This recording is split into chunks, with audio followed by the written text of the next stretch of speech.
I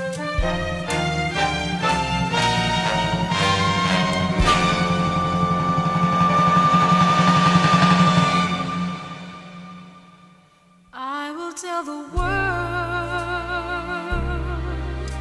about you.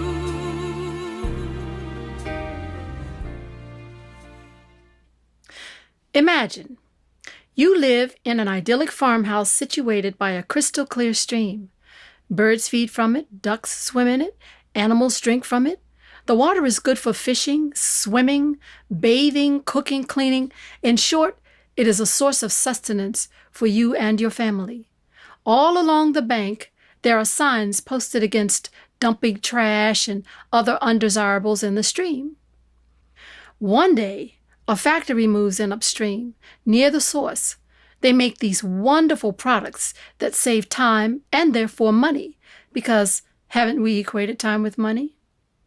They start dumping their wastes into the stream. You begin to see the water change colors. Foam appears and trash gets caught along the bank. Fish start dying. No one can use the contaminated water.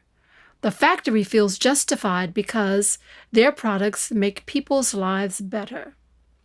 Eventually, the factory is fined and they are assigned the task of cleaning up the stream. They make a stab at cleaning up the stream, but they also file bankruptcy and they don't pay the fine.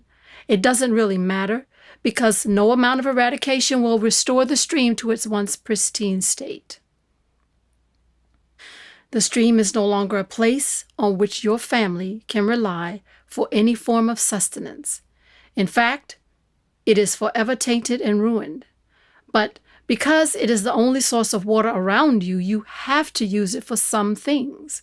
Eventually, your children become sick with maladies for which there is no cure, and they die. This will be the fate of any further children you will have, and eventually, you will die too.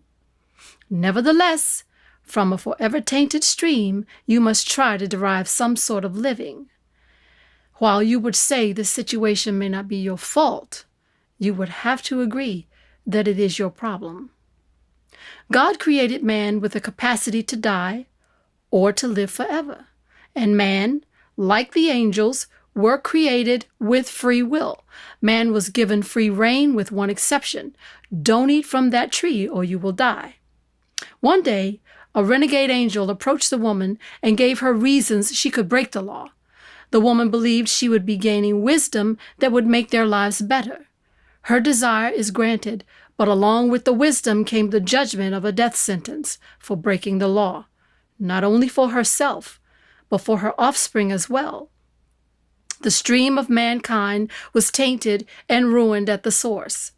While this happened thousands of years ago, the stream is still contaminated by this one act. Man will no longer live forever, but he will exercise his capacity to die. You will also agree here that this is not your fault, this infraction, this transgression of the law, this death sentence, but it most certainly is your problem. God expected man to obey the law, but God did not count on it. God expected the angels to obey him and maintain their rightful place, but he did not count on it.